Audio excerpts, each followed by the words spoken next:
বিসমিল্লাহির রহমানির রহিম। আমি আমাদের ছাত্র সমাজের প্রতি আমি আমার শুভেচ্ছা জানাই। আর বিশেষ করে ছাত্রলীগের সকল নেতাকর্মী যারা যেখানে আছে দেশে বিদেশে, সকলকে আমি শুভেচ্ছা জানাচ্ছি। আসসালামু আলাইকুম এবং আদাব। সকলের জন্য আমার দোয়া আশীর্বাদ। বাংলাদেশ একটা ক্রান্তি লগ্নের মধ্য দিয়ে চলছে। বাংলাদেশকে নিয়ে যেন একটা ধ্বংসের খেলা শুরু হয়েছে। যে বাংলাদেশটা সারা বিশ্বের কাছে উন্নয়নের রোল মডেল ছিল, উন্নয়নের বিষয় ছিল, সেই বাংলাদেশের আজকে চরমভাবে ধ্বংস করে আজ একটা জঙ্গি সন্ত্রাসীদের দেশ হিসেবে পরিণত করা হয়েছে। এটাই হলো সব থেকে দুর্ভাগ্যের বিষয়। আগস্ট মাস আমাদের শোকের মাস। সেই আগস্ট মাসেই আবার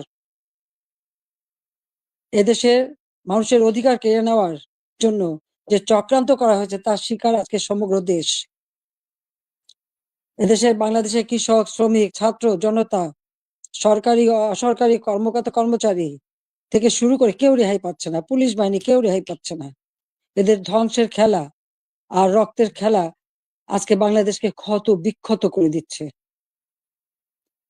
তোমাদের মনে আছে 2018 সালে ছাত্রদের একটা কোটা আন্দোলন শুরু হয়। আমি তো সেই আন্দোলন আমি তাদেরকে কিছুই বলিনি, বরং কোটা বন্ধ করে দিয়েছিলাম, তাদের দাবি পূরণ করেছিলাম।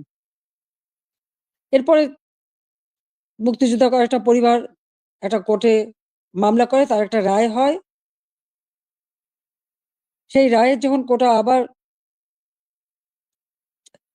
চালু করে, আমরা সরকারের পক্ষ থেকেই রিট করে সেটা স্থগিত করে দিই। প্রকৃতপক্ষে আর কোটা আন্দোলন বা কোটা ইস্যুটাই ছিল না। কিন্তু এটা যে কোটা আন্দোলন ছিল না, এটা যে ছিল একটা ভিন্ন ষড়যন্ত্র, সেটা আমি বারবার বলেছি। এটা ছিল সেই একজন ক্ষমতার লোভী, তার মেটিকুলাস ডিজাইনের একটা অংশ। সেই অংশ হিসেবে সে ছাত্র হত্যা করেছে,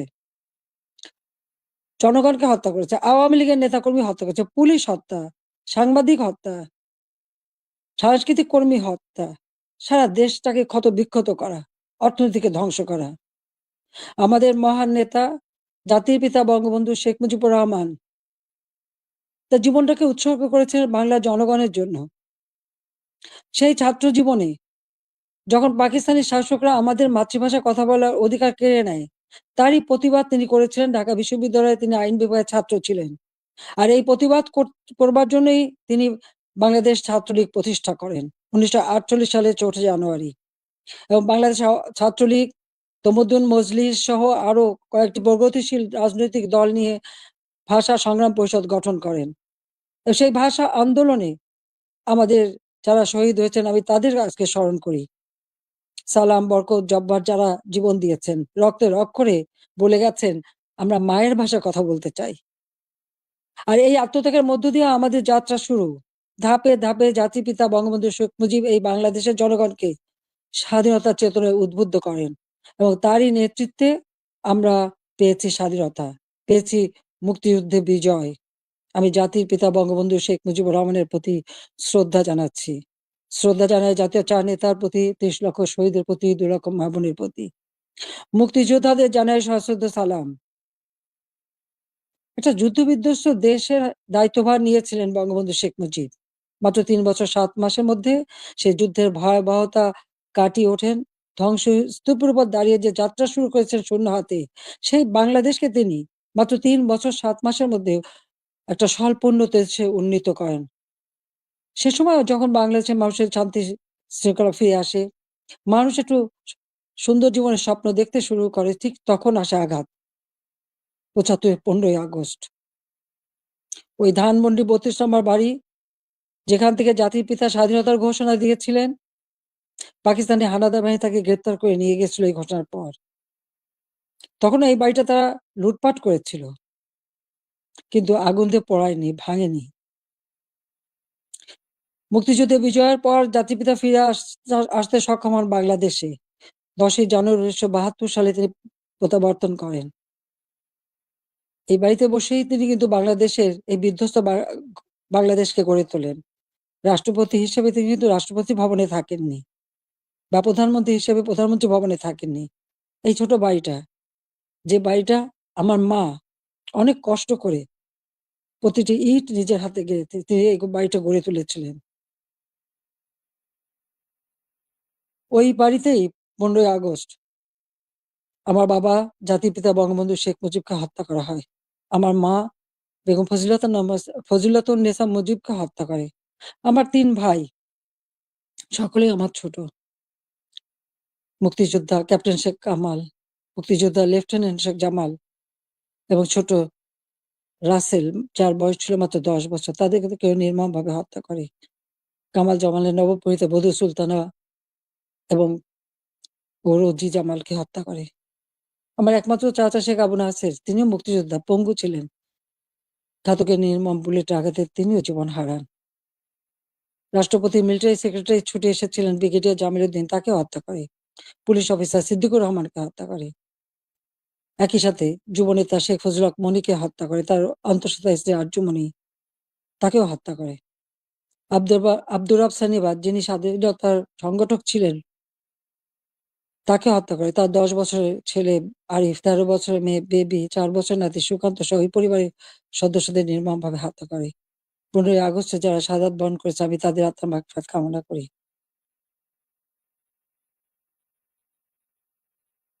বাংলাদেশের ইতিহাসের সাথে ছাত্রলীগের ইতিহাস জড়িত।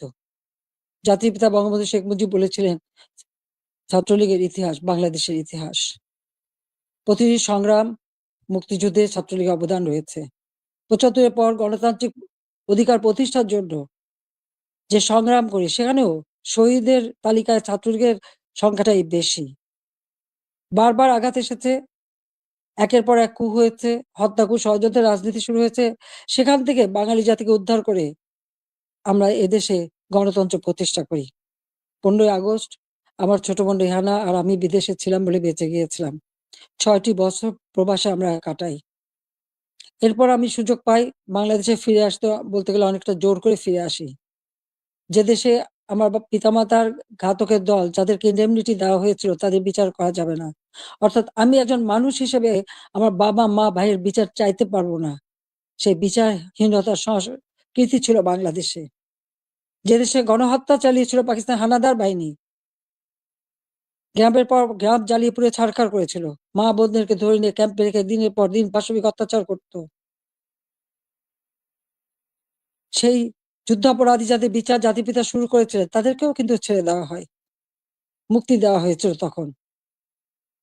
সেই অবস্থায়ও কিন্তু আমি দেশে ফিরে এসেছিলাম একটা প্রত্যয় নিয়ে, যে আদর্শ নিয়ে, যে চেতনা দিয়ে বাংলাদেশ স্বাধীন হয়েছে, যে চেতনা নিয়ে বাংলাদেশ স্বাধীন হয়েছে, সেই মুক্তিযুদ্ধের চেতনাকে বাস্তবায়ন করা।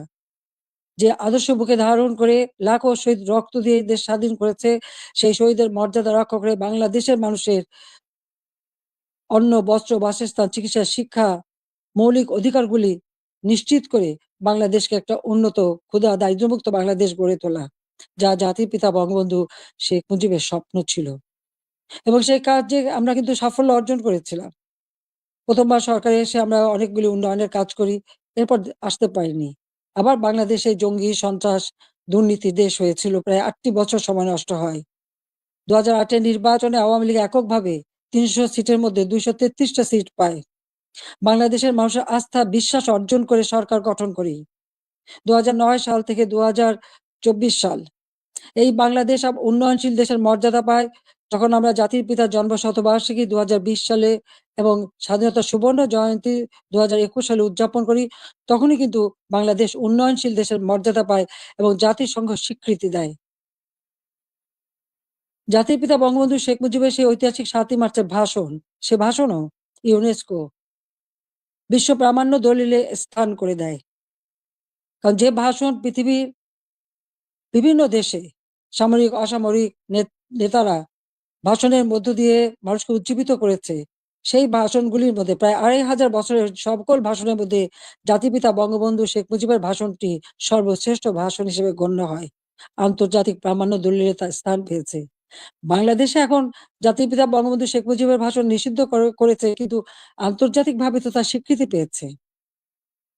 ২১শে ফেব্রুয়ারি সারা বিশ্বে আন্তর্জাতিক মাতৃভাষা দিবস হিসেবে স্বীকৃতি পেয়েছে, যেটা আওয়ামী লীগ সরকার এসেই আমরা সেই উদ্যোগ নিয়েছিলাম এবং ইউনেস্কো কর্তৃক সেটা স্বীকৃতি পেয়েছিল। বাংলাদেশের উন্নয়ন, এটা তো শুধু একথা তো কেউ বলতে পারবে না যে উন্নয়নটা শুধুমাত্র আমরা একটি দলের জন্য করেছি। এই উন্নয়নটা সারা দেশের মানুষের জন্য। আমরা দেশের ছেলে মেয়েদের, আমাদের ভবিষ্যৎ প্রজন্ম, তরুণ সমাজ যারা এদেশের একদিন কর্ণধার হবে, তাদের জন্য মানসম্মত শিক্ষার পরিবেশ আমরা তৈরি করেছিলাম, যেখানে ছিল অনবরত সেশন জট। সেখান থেকে মুক্ত করে আমরা শিক্ষার পরিবেশ তৈরি করি। সাথে, সাথে ব্যাপকভাবে যাতে তরুণ সমাজের কর্মসংস্থান সৃষ্টি হয়, তার জন্য আমি সমস্ত কিছু বেসরকারি খাতে উন্মুক্ত করে দিই। আমাদের দেশে মাত্র একটা টেলিভিশন ছিল, একটা রেডিও ছিল। কোনো মোবাইল ফোন ছিল না, ডিজিটাল ফোন ছিল না। ডিজিটাল বাংলাদেশ গড়ে তোলা এবং টেলিভিশন, রেডিওকে বেসরকারি খাতে উন্মুক্ত করে দেওয়া। ব্যাংক, বিমান থেকে শুরু করে প্রতিটি প্রতিষ্ঠান বেসরকারি খাতে উন্মুক্ত করে দিয়েছিলাম একটা লক্ষ্য নিয়েই, যে আমাদের তরুণ সমাজের কর্মসংস্থানের ব্যবস্থা হবে, সেই লক্ষ্য নিয়েই। আমাদের দেশের উন্নয়নের যত পরিকল্পনা আমরা নিয়েছি, সে পরিকল্পনাগুলি ছিল একেবারে গ্রাম পর্যায় পর্যন্ত। আমার গ্রাম, আমার শহর। সেভাবে যেন প্রত্যেকটা গ্রাম গড়ে ওঠে এবং প্রত্যেকটা গ্রামের মানুষ যেন নাগরিক সুবিধা পায়, সেই ব্যবস্থাও আমরা করেছিলাম। ডিজিটাল বাংলাদেশ গড়ে তুলব, প্রতিটি ইউনিয়ন পর্যায় পর্যন্ত আমরা ডিজিটাল সেন্টার খুলে দিই। সেখানে কর্মসংস্থানের ব্যবস্থা হয়। আমাদের দেশে একসময় মানুষ কোনো ইন্টারনেট ব্যবহার করত না। আজকে ১৩ কোটি মানুষ কিন্তু ইন্টারনেট ব্যবহার করে। মোবাইল ফোন ছিল না। সেই মোবাইল ফোনও উন্মুক্ত করে দিই এবং এখন ১৮ কোটি সিম ব্যবহার হয় এবং এর জন্য আমরা ট্রেনিং এর ব্যবস্থা করি। কম্পিউটার ট্রেনিং ইনকিউবেশন সেন্টার করে দিয়েছি। স্কুলে কম্পিউটার ল্যাব তৈরি করে দেওয়া হয়েছে। বিশ্ববিদ্যালয়ে বিনামূল্যে ইন্টারনেট সার্ভিস ব্যবস্থা করা হয়েছে। Wifi connection, broadband connection, Bangabandhu satellite ১ আমরা উৎক্ষেপণ করেছি। আধুনিক প্রযুক্তি জ্ঞান সম্পন্ন জাতি গড়ে উঠুক, সেটাই চেয়েছি। বিজ্ঞান প্রযুক্তি বিশ্ববিদ্যালয় ৯৬ সালে সরকার এসেই নির্মাণ করি, যাতে করে বিজ্ঞানের দিকে মানুষ ঝোঁকে, গবেষণায় প্রতি মনোযোগী হয়। কারণ বিজ্ঞানের বিকাশ ছাড়া কখনো কোনো দেশ উন্নতি লাভ করতে পারে না। সেইজন্য এই ব্যবস্থা আমরা নিয়েছিলাম। এরপরে টেক্সটাইল বিশ্ববিদ্যালয়, ফ্যাশন ডিজাইন বিশ্ববিদ্যালয়, ডিজিটাল বিশ্ববিদ্যালয়, ইসলামিক আরবি বিশ্ববিদ্যালয়, আ এভিয়েশন এবং এয়ারোস্পেস বিশ্ববিদ্যালয় থেকে শুরু করে কৃষি বিশ্ববিদ্যালয়, বহুমুখী বিশ্ববিদ্যালয় আমরা করে দিয়েছি। মেডিকেল বিশ্ববিদ্যালয়, সবগুলি কিন্তু আওয়ামী লীগের করা, আওয়ামী লীগের হাতে গড়া। একটার পর একটা ইনস্টিটিউট করে দিয়েছি। ব্যাপকভাবে কর্মসংস্থান সৃষ্টি করেছে। পাবলিক সার্ভিস কমিশনে প্রতি বছর নিয়মিত পরীক্ষা হওয়া শুরু করে। ছেলেমেয়েরা যথাযথভাবে মেধার ভিত্তিতেই কিন্তু চাকরি পেয়েছে, কাজ পেয়েছে। কর্মসংস্থান ব্যাংক প্রতিষ্ঠা করে দিই, যেখান থেকে বিনা জামানতে ঋণ নিয়ে সবাই যেন কাজ করতে পারে, কর্মসংস্থান ব্যবস্থা যাতে হয়। ব্যাপক হারে যেন বিদেশি বিনিয়োগ আসে, সেই সুযোগ আমরা সৃষ্টি করে দিই এবং সেই বিনিয়োগ এসেছে। ২০০৯ সালে সরকার এসে আমি প্রেক্ষিত পরিকল্পনা প্রণয়ন করি ২০১০ থেকে ২০২১।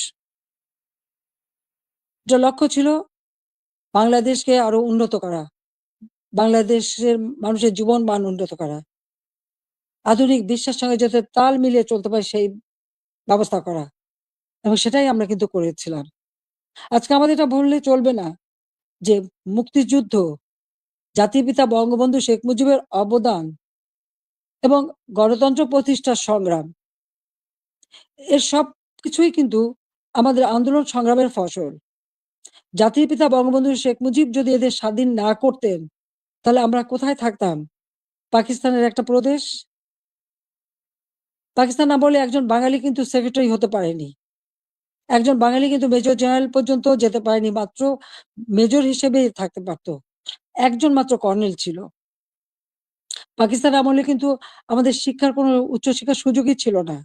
এমনকি বিদেশে যেতে হলে ওই পাকিস্তানের রাজধানীতে যেয়ে বিদেশের আমাদের পাসপোর্ট এবং ভিসা নিতে হতো। আন্তর্জাতিক ফ্লাইট করাচি থেকে নিতে হতো। সেটা আমার নিজের অভিজ্ঞতা আছে। ৬৯ সালে যখন আমি বিদেশে যাই, ওই করাচিতে যেয়ে থেকে ভিসা নিয়ে তারপর যেতে হয়েছে। কিন্তু দেশ স্বাধীন হবার পরে তো সেটা ছিল না। আমদানি রপ্তানি ব্যবসা পূর্ববঙ্গে কেউ করতে পারত না। ওই পাকিস্তানে যেই করতে হতো। কিন্তু আমরা স্বাধীনতা অর্জন করতে পেরেছি বলেই সকল সুযোগ আমরা পেয়েছি। আমাদের ছেলেমেয়েরা উচ্চ শিক্ষার সুযোগ পেয়েছে। আমাদের মুক্তিযুদ্ধের ইতিহাস আমাদের গৌরবের ইতিহাস, আমাদের বিজয়ের ইতিহাস। এই ইতিহাসকে মুছে ফেলতে পারবে না। আমি জানি এটা মুছে ফেলার চেষ্টা হচ্ছে। সংবিধানকে ধ্বংস করা, জাতীয় পতাকা ধ্বংস করা, অনেক চেষ্টাই করা হয়েছে। কিন্তু লাখো শহীদের রক্তের বিনিময়ে যে পতাকা পেয়েছি, যে সংবিধান পেয়েছি, যে স্বাধীনতা পেয়েছি, তা ওই কয়েকজন বুলডোজার দিয়ে ভেঙে গুঁড়িয়ে দেবে এ শক্তি তাদের হয়নি এখনো। এটা তাদের দুর্বলতার প্রকাশ। তারা একটা দালান ভাঙতে পারে, কিন্তু ইতিহাসকে তারা ধ্বংস করতে পারে না। ইতিহাস কিন্তু তার প্রতিশোধ নেয়, এটাও তাদের মনে রাখতে হবে। একবার মুছে ফেলা হয়েছিল ৭৫ এর পর, এরপর আবার এখন শুরু। যারা এটা করছে তারা তাদের হীনমন্যতার পরিচয় দিচ্ছে। তাদের কাছে বোধহয় বাংলাদেশের স্বাধীনতাটা পছন্দ হয় না। ওই পাকিস্তানিদের মানে অধীনে থাকা আর তাদের পদলেহন করাটাই তাদের বোধহয় পছন্দ। আজকে অন্তত আমরা বলতে পারি, জাতির পিতা স্বাধীনতার পর যুদ্ধ বিধ্বস্ত দেশ যখন গড়ে তোলেন, তখনও কিন্তু ছাত্রছাত্রীদের বিনামূল্যে বই দিতেন, বিনামূল্যে কাপড়-চোপড় দিয়েছেন। প্রত্যেক বাড়ি, বাড়ি ত্রাণ সামগ্রী পৌঁছে দিয়েছেন। বাংলাদেশের মানুষের কল্যাণে তিনি কাজ করে দিয়ে গেছেন এবং পথ দেখিয়ে দিয়ে গেছেন। আর তারই পতাকা অনুসরণ করে আমরা বাংলাদেশ পরিচালনা করে বাংলাদেশকে কিন্তু উন্নত করেছি। আজকে আমরা বিনামূল্যে পুস্তক দিতাম ১লা জানুয়ারি। আমার প্রশ্ন, এবছরে কেন এখনো বই দিতে পারল না? ফেব্রুয়ারি মাস শুরু হয়ে গেছে, এখনো বই দিতে পারেনি। অথচ কোভিডের সময় যখন অর্থনৈতিক মন্দা বিশ্বব্যাপী, তখনও আমরা ঠিক ১লা জানুয়ারি আমাদের শিক্ষার্থীদের হাতে বই তুলে দিয়েছিলাম সময় মতো। তাদের পড়াশোনা, স্কুলে যাওয়া বন্ধ ছিল, অনলাইনে পড়াশোনা করা বা টেলিভিশনের মাধ্যমে একটা ক্লাসগুলি সেটা তুলে ধরা তাদের কাছে।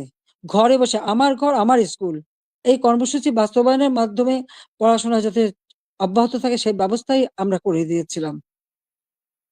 প্রত্যেকটা শিক্ষা প্রতিষ্ঠান একেবারে প্রাইমারি লেভেল থেকে নিয়ে শুরু করে সবগুলি কিন্তু উন্নতি আমরা করেছি। মাদ্রাসার শিক্ষার উন্নতি করেছি, স্বীকৃতি দিয়েছি। কওমি মাদ্রাসাকেও আমরা স্বীকৃতি দিয়েছি এবং অনেক মাদ্রাসা আমরা সরকারিকরণ বা সেগুলি আমরা স যাতে আমাদের সব রকম সহযোগিতা পায় সেই ব্যবস্থাও আমরা করে দিয়েছি। আমাদের শিক্ষা যাতে কোনোমতে ক্ষতি না হয়, প্রত্যেকটা ছেলেমেয়ে যাতে স্কুলে যেতে পারে।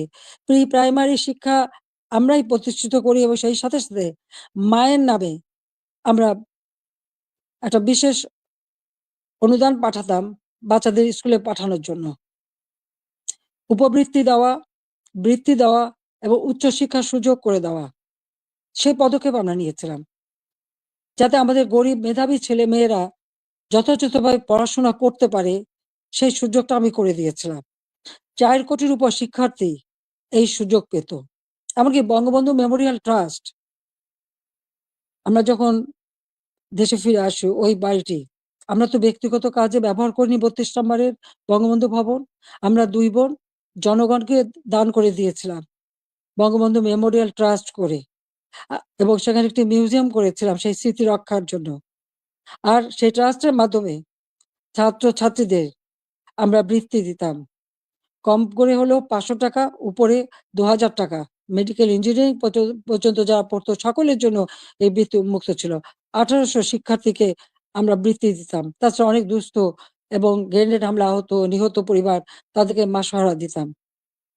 কোভিডের সময় এই বঙ্গবন্ধু মেমোরিয়াল ট্রাস্ট থেকেই ৫ কোটি টাকা দিয়ে আমি ফান্ড করে দিয়েছিলাম প্রাইম মিনিস্টার অফিসে, যেখান থেকে কোভিডে যারা আক্রান্ত তাদের সহযোগিতা করা।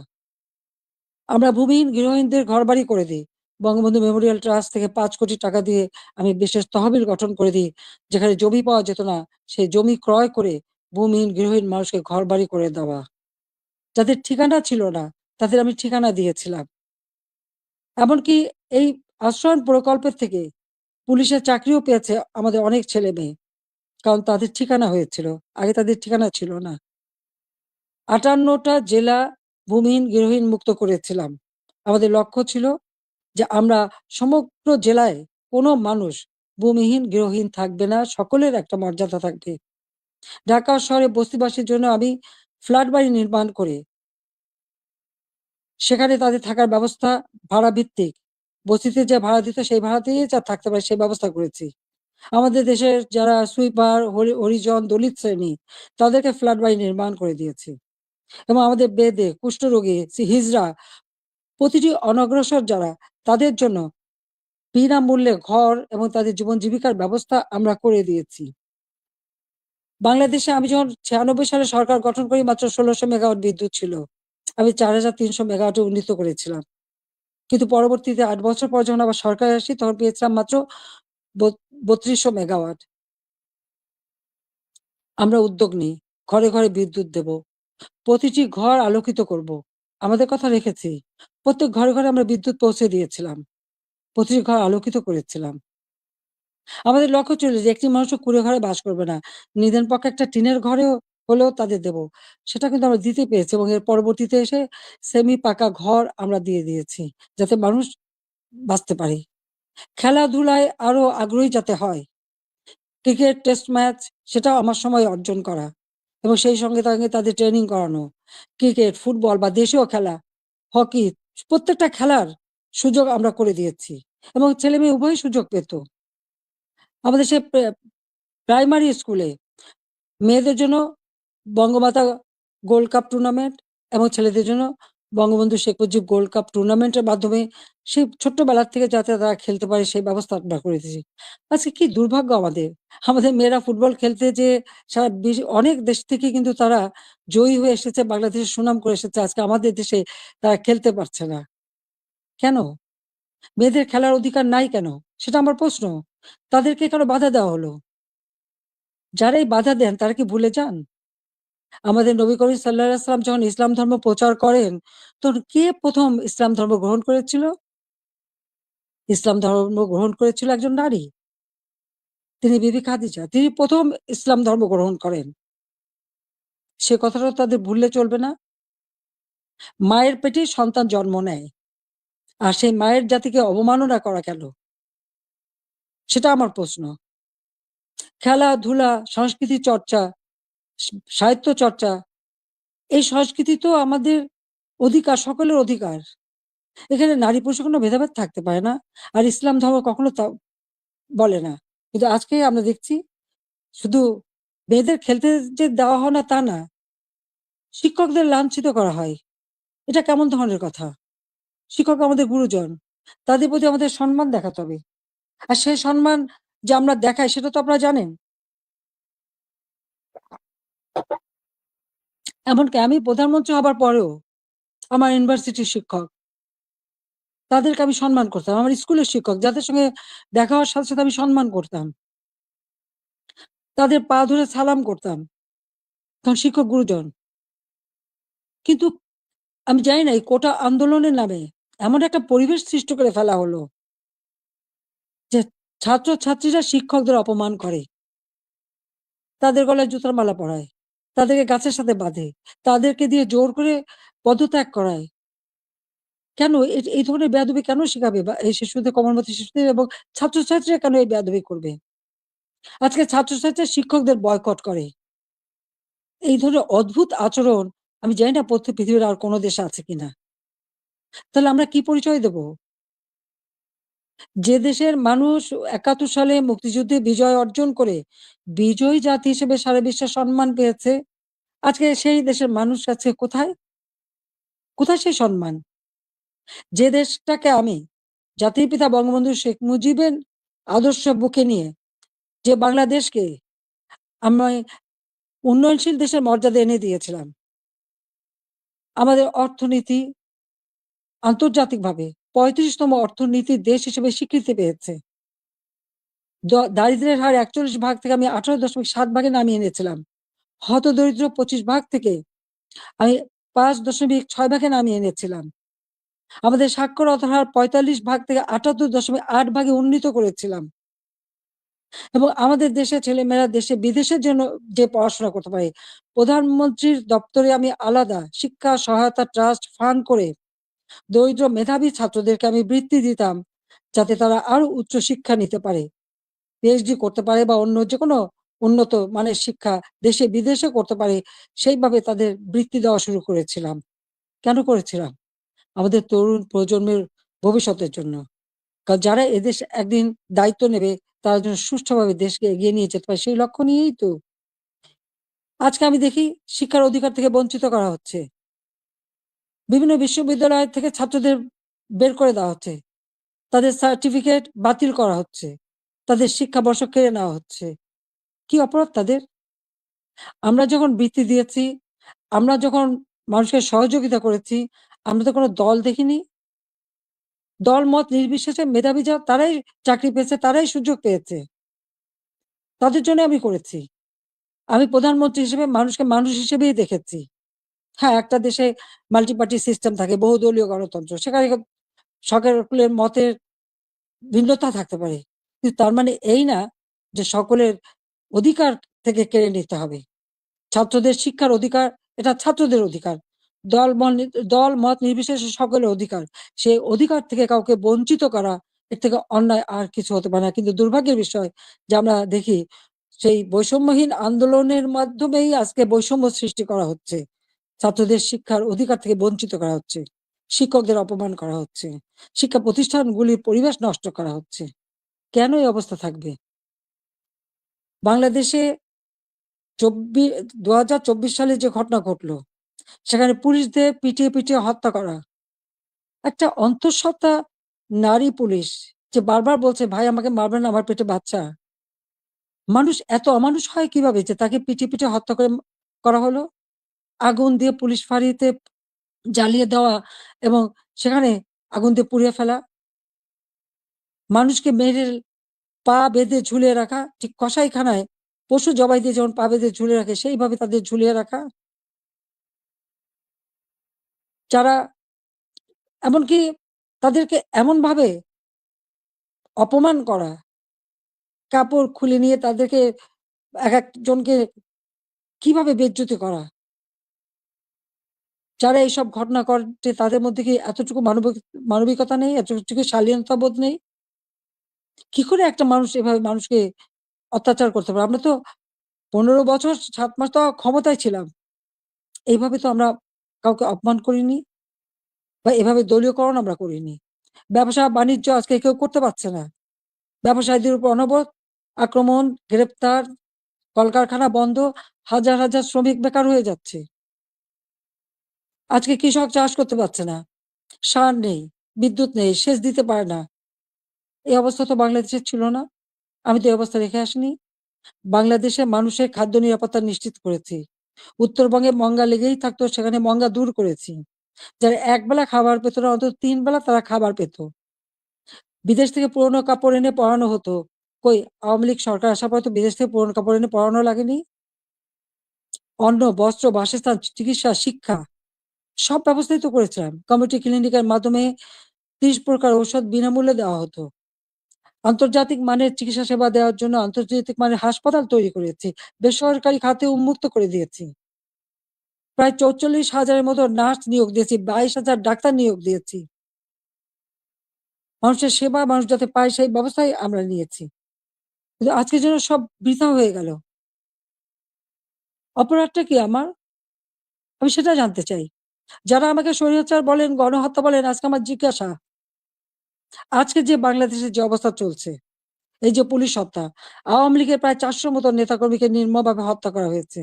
হাত কেটে, পা কেটে, গলা কেটে হত্যা করা। ছাত্র, যুবক, মহিলা কেউ তো ছাড়া পাচ্ছে না। ছেলেকে পায় না বলে মাকে গ্রেপ্তার করা, মাকে গাছের সাথে বেঁধে অপমান করা, জায়নামাজের উপরে কুপিয়ে মারা অথবা আগুন দিয়ে পুড়িয়ে ফেলা। এ কি বর্বরতা? এ কোন ধরনের বর্বরতা? তো এরা কারা? এরা কি গণহত্যাকারী না? এরা কি স্বেচ্ছাচারী না? একজন যাকে সবথেকে বেশি সহযোগিতা আমি করেছিলাম, গ্রামীণ ব্যাংকের ম্যানেজারের পদ, ৳৬,০০০ বেতনের চাকরি ৯০ সালে পেয়েছিলেন। আমি ৯৬ তে সরকার আসার পরে এই গ্রামীণ ব্যাংকে ৳৪০০ কোটি দিয়ে এই গ্রামীণ ব্যাংকটাকে আমি দাঁড় করিয়ে দিই। শুধু তাই না, গ্রামীণ ফোনের ব্যবসাটাও ওই ডক্টর ইউনূসকে দিয়েছিলাম। আমার কাছে বারবার ধর্ণা দিয়েছিল। বলেছিল ওখান থেকে যে লাভ হবে সেই লাভের অংশ যাবে গ্রামীণ ব্যাংকে। তা কিন্তু যায়নি, বরং এগুলি বেচেই খেয়েছে, মানি লন্ডারিং করেছে, দুর্নীতি করেছে, এবং তার ক্ষমতার লোভ আজকে বাংলাদেশকে ধ্বংসের দিকে নিয়ে এসেছে। একটি মানুষের ক্ষমতার লোভ বাংলাদেশকে জ্বালিয়ে পুড়িয়ে ছারখার করে দিচ্ছে। তার মধ্যে কি এতটুকু মনুষ্যত্ব বোধ নেই, কৃতজ্ঞতা বোধ নেই? যেই তার উপকার করে তার উপরেই, তার মাথায় আঘাতটা করতে হবে কেন? ক্ষুদ্র ঋণ আন্তর্জাতিকভাবে স্বীকৃত ছিল না। এই ডক্টর ইউনূসেরই অনুরোধে আমি নিজে তার সম্মেলনে উপস্থিত হই, যেখানে স্পেনের রানী কুইন সোফিয়া এবং হিলারি ক্লিন্টন তারা উপস্থিত হন। আমি উপস্থিত ছিলাম বলে প্রধানমন্ত্রী হিসেবে, এবং ক্ষুদ্র ঋণ জাতিসংঘে যাতে স্বীকৃতি পায় সে ব্যবস্থাও আমি করেছিলাম।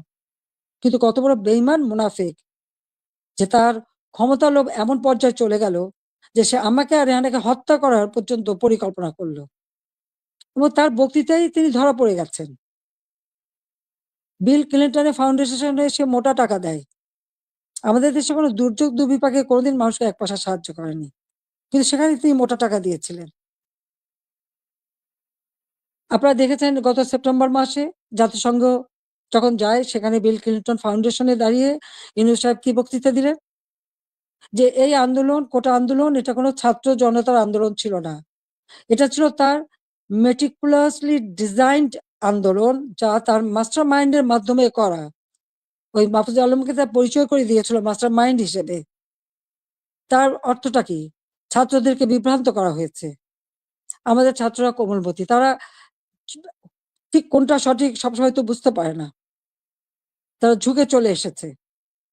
আবার আরেকজন সমন্বয়ক বলল কি, গণভবন আক্রমণের আগে বেশি ছাত্র পায়নি, তাই ফলস আইডি কার্ড করে ভুয়া ছাত্র বানিয়ে নিয়ে এসেছিল। তার মানে এদের উদ্দেশ্যটা কি ছিল? আমি আজকে জাতির কাছে এটা জানতে চাই, এবং জাতির কাছে আমি বলবো, 15ই আগস্ট আমরা 2 বোন বেঁচে গিয়েছিলাম, এটাই কি আমাদের অপরাধ? বাবা মা ভাই সব হারিয়েছিলাম, সব হারিয়েও সেই শোক ব্যথা বুকে নিয়েও ফিরে এসেছি বাংলাদেশের মানুষের কাছে। কেন? আমি দেখেছি একটার পর একটা coup হচ্ছে, মুক্তিযোদ্ধাদের হত্যা করা হচ্ছে, গণতান্ত্রিক অধিকার নেই, পেটে ভাত নেই, প্রতিনিয়ত দুর্ভিক্ষ, চারিদিকে হাহাকার। যে বাংলাদেশ জাতির পিতা স্বাধীন করেছিলেন, দুঃখী মানুষের মুখে হাসি ফুটাবেন, মানুষের ক্ষুধার অন্ন যোগাবেন,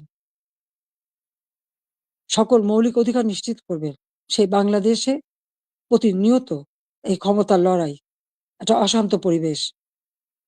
বাংলাদেশের মানুষের আর্থসামাজিক উন্নয়ন করবার জন্যই আমি এসেছিলাম, এবং আমি তা করেছি। কই, আমরা নিজের জন্য তো কিছু করিনি?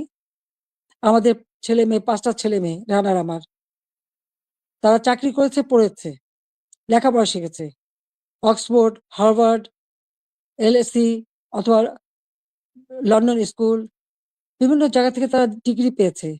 তারা নিজেদের যোগ্যতায় ডিগ্রি নিয়েছে। তাদের জন্য তো আমি কিছু করিনি। তারা নিজেরা লেখাপড়া শিখে নিজের পায়ে দাঁড়িয়েছে। আমি তাদের একটা কথাই আমরা 2 বোন বলেছি আমাদের ছেলেমেয়েদেরকে, যে তোমাদের জন্য কোনো সম্পদ রেখে যেতে পারবো না। তোমাদের শিক্ষাটাই হবে তোমাদের একমাত্র সম্পদ। এবং তারা তাই করেছে। সেভাবেই তারা লেখাপড়া শিখে সেইভাবেই জীবনযাপন করে। আমি তো আমার নিজের জন্য কিছু করতে যাইনি। একমাত্র 32 নম্বর বাড়িটা, সেটাও তো আমি জনগণকে দান করে দিয়েছি আমরা 2 বোন। হ্যাঁ, জাতির পিতা পরিবারের নিরাপত্তা দেওয়ার জন্য একটা আইন করা হয়েছিল। সেই সূত্রে একটা বাড়ি রেহানাকে থাকতে দেওয়া হয়েছিল। আর আমার স্বামী, তিনিও চাকরিজীবী নিউক্লিয়ার সায়েন্টিস্ট ছিলেন। তার একটা বাড়ি 5 নম্বরে, যেটা জয়পুতুলের। আজকে সেই বাড়িও পুড়িয়ে দেওয়া হয়েছে। রেহানার বাড়িও লুট করা হয়েছে। আর গণভবন তো সরকারি, সেটা ভাঙাচোরা, লুটপাট, 2 হাতে লুট করা হয়েছে। এমনকি ডক্টর ইউনূস নিজেই ওখানে চলে গেছেন তার সমন্বয়কদের সাথে নিয়ে, উপদেষ্টাদের সাথে নিয়ে। তিনিও বোধহয় লুটপাট করতে গিয়েছিলেন। আর 32 নাম্বার, এটা তো আমরা কোনো ব্যক্তিগতভাবে ব্যবহার করিনি। মিউজিয়াম, সারা বিশ্বের অনেক বড় বড় নেতারা এসেছেন, রাষ্ট্রপ্রধান এসেছেন, সরকার প্রধান এসেছেন, ওই বাড়ি ভিজিট করেছেন। আজকে সেই বাড়িটা ভেঙে ফেলা হচ্ছে। কেন? বাড়িটার কি অপরাধ? ওই বাড়িটাকে কেন এত ভয়? আমি দেশের মানুষের কাছে আজকে বিচার চাই। আমি দেশের জনগণের কাছে বিচার চাই। বলুন আপনারা, আমি কি আপনাদের জন্য কিছুই করিনি? আমি কি আপনাদের অন্ন, বস্ত্র, বাসস্থান, চিকিৎসার ব্যবস্থা করে দেইনি? আপনাদের ঘরে আলো জ্বালিনি? আপনাদের ছেলেমেয়ের লেখাপড়া শিক্ষার ব্যবস্থা করিনি? রাস্তাঘাট, পুল, ব্রিজ করে আপনাদের যোগাযোগের ব্যবস্থা, কর্মসংস্থানের ব্যবস্থা করে দেয়নি? তাহলে কেন এই অপমান? কেন এই বাড়িটা ভাঙা হবে? এই বাড়ি থেকে তো স্বাধীনতার ঘোষণা দিয়েছিলেন জাতির পিতা। আর স্বাধীন দেশ হয়েছিল বলেই তো আজকে বাংলাদেশ এত উন্নত হয়েছে। তাহলে এই বাড়ি কারা ভাঙে? আমি আপনাদের কাছে, দেশের জনগণের কাছে বিচার চাই। আমি ছাত্র সমাজের কাছেও এটা বলব যে যারা বিভ্রান্ত করে তোমাদেরকে বিভ্রান্তির পথে নিয়ে গিয়েছিল, ওই সাধারণ ছাত্রছাত্রীদের প্রতি তো আমাদের কোনো রাগও নেই, কোনো অভিযোগও নেই। কারণ আমি জানি তোমাদের এই বয়সটাই এরকম। কিন্তু সকলে তো এর মধ্যে ঢুকেনি তো। যারা আজকে এই ধরনের ধ্বংস করছে, যারা মানুষ হত্যা করেছে, তারা তো খুনি হিসেবে চিহ্নিত হবে। এখানে সাধারণ ছাত্রছাত্রীদের কোনো দায়বদ্ধতা নেই। কাজে আমি মনে করি যে এর থেকে সাধারণ ছাত্রছাত্রীদের দূরে থাকা ভালো। এদের এই ধ্বংসযজ্ঞে যেন অংশ না নেয়। বরং লেখাপড়ার পরিবেশ ফিরে আসুক, আরো উন্নত জীবন তোমরা পাও, আমি সেই দোয়াই করি। কিন্তু যে ইতিহাস আমাদের রক্তের অক্ষরে লেখা, সেই ইতিহাস ভুললে পরে নিজেদের অস্তিত্ব থাকবে না। সেই ইতিহাস ভুললে পরে আমরা বিশ্বে মাথা তুলে দাঁড়াতে পারবো না, চলতে পারবো না। 15ই আগস্টের পরে আমরা পারতাম না। খুনের জাতি হিসেবে পরিচিত ছিল এই দেশ। ভিক্ষার জাতি হিসেবে পরিচিত ছিল। প্রাকৃতিক দুর্যোগের দেশ হিসেবে পরিচিত ছিল। আমি সেখান থেকে বাংলাদেশকে উন্নত করে উন্নয়নের রোল মডেল হিসেবে সারা বিশ্বে বাংলাদেশের সম্মান নিয়ে এসেছিলাম। সারা বিশ্ব বাংলাদেশের উন্নয়নকে বিস্ময় বলে পরিচয় করত। তারা বিস্ময় বলে স্বীকার করত। কিন্তু 2024 সালের এই আগস্ট মাস থেকে আজকে বাংলাদেশ আবার সেই ধ্বংসের দেশ। আমার একটা প্রশ্ন, জুলাইয়ের 15 তারিখ থেকে যত রকমের হত্যাকাণ্ড, পুলিশ হত্যা, আওয়ামী লীগ নেতাকর্মী হত্যা, ছাত্র হত্যা, শিশু হত্যা, যত হত্যা হয়েছে, কেন ইন্ডেমনিটি দেওয়া হলো? অপরাধ করলে অপরাধীদের শাস্তি পেতে হবে। যারা অগ্নিসংযোগ করা হলো, ওই মেট্রো রেল, তারপরে এক্সপ্রেসওয়ে, ফ্লাইওভার বা প্রত্যেকটা বিটিভি থেকে শুরু করে প্রতিটি প্রতিষ্ঠানে যে আগুন দেওয়া হলো, এবং সেটা সমন্বয়ক একজন বলেছে, পুলিশ হত্যা না করলে আর মেট্রো রেলে আগুন না দিলে নাকি বিপ্লব সফলতা। কিসের বিপ্লব? এই হত্যাযজ্ঞ ধ্বংসলীলাই কি বিপ্লব? বিপ্লবের অর্থ বোঝে? তারা নিজেরাই স্বীকার করছে। আর সেখানে তাদেরকে ইন্ডেমনিটি দেওয়া হয়েছে। অপরাধ যারা করে তারাই দায় মুক্তি পায়। আর অপরাধী, তাদের বিচার কিন্তু একদিন না একদিন হবেই। এটা সকলের মনে রাখতে হবে। তো আমি আজকে এখানে ছাত্র সমাজ আছে, আমি সবাইকে বলবো, অন্তত মনোযোগী হও পড়াশোনায়, নিজের পায়ে দাঁড়াও, নিজের পিতামাতাকে সম্মান করো, শিক্ষকদের সম্মান করো। নিজের শিক্ষা প্রতিষ্ঠান, এই প্রতিষ্ঠান কোনো জঙ্গিদের হাতে তুলে দিও না। এই শিক্ষার অনেক কষ্ট করেই আমরা শিক্ষার পরিবেশ এনেছিলাম, যেখানে প্রতিদিন বোমাবাজি আর অস্ত্রের ঝনঝনানি ছিল, সেখান থেকে মুক্ত করে চমৎকার পরিবেশ করে দিয়েছিলাম, কোনো সেশন জট ছিল না। কিন্তু আজকে আবার সেই সেশন জট, আজকে আবার একটা দুঃসময় যাচ্ছে। আমাদের এই তরুণ সমাজই পারে এখান থেকে পরিবর্তন আনতে। যে চেতনা নিয়ে লাখো শহীদ রক্ত দিয়েছে, সে চেতনাকে ধ্বংস হতে দিও না। তাহলে নিজেরা বিদেশেও মুখ দেখাতে পারবে না, দেশেও না। মানুষের ধিক্কার ছাড়া কিছু জুটবে না। কাজে সকলে, সাধারণ শিক্ষার্থীদের বলবো, তোমরা দেশকে ভালোবাসো, দেশের মানুষকে ভালোবাসো, মানুষের কল্যাণে কাজ করো। আর এই যারা জঙ্গি, সন্ত্রাসী, যারা অগ্নিসংযোগ, মানুষ হত্যা আর এই ভাঙচুর করতে পারে, ইতিহাস মুছে ফেলতে চায়, তাদেরকে ধিক্কার জানাও। আজকে আবার আমি এখান থেকে বিদায় নেবো। তার আগে আমি এটুকুই বলবো, দেশের মানুষের কাছেই আমার জিজ্ঞাসা, যে যারা মানুষ হত্যা করে, যারা ধ্বংসযজ্ঞ চালায়, তারা ফ্যাসিবাদী, না যারা মানুষের কল্যাণ করে, অন্ন বস্ত্র বাসস্থানের ব্যবস্থা করে, ঘরে ঘরে আলো জ্বালে, দেশের মানুষকে উন্নত জীবন দেয়, তারা ফ্যাসিবাদী, তারা স্বৈরাচার। এটা দেশের জনগণই বিচার করবেন। আমি তো আপনাদের কল্যাণে কাজ করেছি, দেশের মানুষের কল্যাণে কাজ করেছি। নিজের দিকে তো তাকাইনি, নিজের কি আছে না আছে সে তো দেখিনি। শুধু আপনাদের কল্যাণের জন্যই সবটুকু উজাড় করে দিয়ে দিন রাত পরিশ্রম করে মাত্র 15 বছরের মধ্যে বাংলাদেশকে উন্নত দেশ করেছি, উন্নয়নশীল দেশের মর্যাদা এনে দিয়েছি। যা বিশ্বে বাংলাদেশের মর্যাদা অর্জন করেছিল, আজকে সব ধ্বংস হয়ে গেছে। তবে আমি এটুকু আশাবাদী, হ্যাঁ, আমাদের যে স্মৃতিটুকু নিয়ে 2 বোন বেঁচে ছিলাম, আজকে সেই স্মৃতিটুকু ভেঙে ফেলা হচ্ছে। এর আগে আগুন দিয়ে পুড়িয়েছে, আজকে তা ভেঙে ফেলা হচ্ছে। হ্যাঁ, একটা দালান ভেঙে ফেলতে পারে, ইতিহাস মুছতে পারবে না। একবার ভাঙলে আবার আমরা গড়তে পারবো। এই বাংলাদেশ আবার মাথা তুলে দাঁড়াবে। বাংলাদেশের মানুষ আবার বিশ্ব দরবারে মাথা উঁচু করে দাঁড়াবে। আল্লাহ যখন বাঁচিয়ে রেখেছেন, তো নিশ্চয়ই আবার কিছু কাজ বাকি আছে। সেটুকু করার জন্য আল্লাহ বাঁচিয়ে রেখেছেন। নইলে বারবার কেন মৃত্যুর হাত থেকে বেঁচে আসবো? মানুষের দোয়া, উপরে আল্লাহ রাব্বুল আলামিন ওই গ্রেনেড হামলা, গুলি, বোমা সব জায়গা থেকে তো আমাকে রক্ষা করে নিয়ে এসেছেন। এবারেও তো সেই একই অবস্থা। এবার তো একটাই লক্ষ্য ছিল। তার meticulous ডিজাইনই ছিল ইউনূস সাহেবের আমাকে 2 বোনকে হত্যা করা। তারপরেও কিভাবে আল্লাহ আমাদেরকে রক্ষা করেছেন।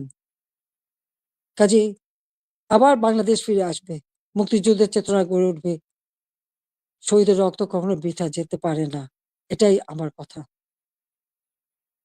আমি ছাত্রলীগকে ব্যান করেছে। ছাত্রকে ব্যান করার কোনো অধিকার নেই। কারণ ইউনূস সাহেবের ক্ষমতা দখল সম্পূর্ণ অবৈধ, অসাংবিধানিক। অস্ত্র, অর্থের জোরে মানুষ খুন করে মানুষের লাশের উপর পাড়া দিয়ে সে ক্ষমতায় এসেছে। এভাবে অন্যায় করে যারা ক্ষমতা আসে, এই ক্ষমতা কিছুদিন ভোগ করতে পারে। কারণ নিজে ট্যাক্স দেবে না, মানুষের উপর ট্যাক্সের বোঝা চাপাবে, ভ্যাট বসাবে। জনগণকে ভাত দিতে পারবে না, পুলিশের পোশাক বদলায়।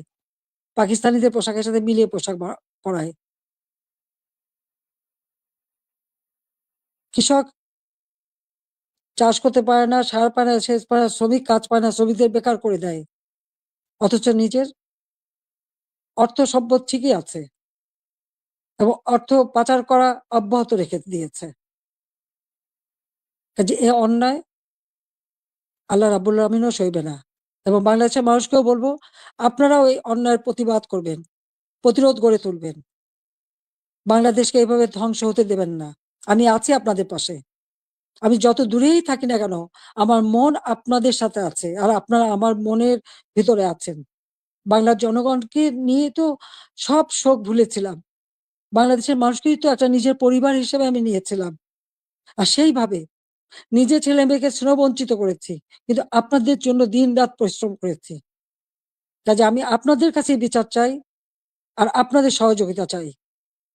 যে এই ধ্বংসযজ্ঞ থেকে যেন বাংলাদেশ মুক্তি পায়, এই দমবন্ধ করা পরিবেশ থেকে যেন বাংলাদেশের মানুষ মুক্তি পায়, বাংলাদেশের মানুষ যেন জীবনের নিরাপত্তা পায়, শান্তিতে চলতে পারে, সেটাই আমাদের কামনা, সেটাই আমরা চাই। কাজে আজকে যারা এই ধরনের দুর্বৃত্ত পরায়ণ করছে, এই দুর্বৃত্ত পরায়ণদের হাত থেকে, এই দুর্বৃত্তদের হাত থেকে দেশকে রক্ষা করতে হবে। তার জন্য সকলকেই ঘুরে দাঁড়াতে হবে, প্রতিরোধ গড়ে তুলতে হবে। আসুন সকলে মিলে আবার আমরা আমাদের দেশকে মুক্তিযুদ্ধের চেতনায় গড়ে তুলি। ইনশাআল্লাহ ২০৪১ সালের মধ্যে বাংলাদেশ ক্ষুধামুক্ত, দারিদ্র্যমুক্ত, উন্নত, সমৃদ্ধ, স্মার্ট বাংলাদেশ হিসেবে গড়ে উঠবে। এবং সেটা আমরা করতে পারবো ইনশাআল্লাহ। জয় বাংলা, জয় বঙ্গবন্ধু, বাংলাদেশ চিরজীবী হোক। ছাত্রলীগকে ধন্যবাদ আজকে এই সুযোগটা করে দেওয়ার জন্য। তোমরা ভালো থাকো। তোমাদের দোয়া করি, সেই সাথে, সাথে সকল ছাত্র সমাজ, তাদের জন্য আমার দোয়া, আশীর্বাদ রইলো। সবাইকে আবারও বলবো, মনোযোগ দিয়ে লেখাপড়া শেখো, দেশকে ভালোবাসো, দেশের মানুষকে ভালোবাসো, দেশের কল্যাণে কাজ করো। আমার দোয়া আশীর্বাদ সবসময় তোমাদের জন্য থাকবে। খোদা হাফেজ। জয় বাংলা, জয় বঙ্গবন্ধু।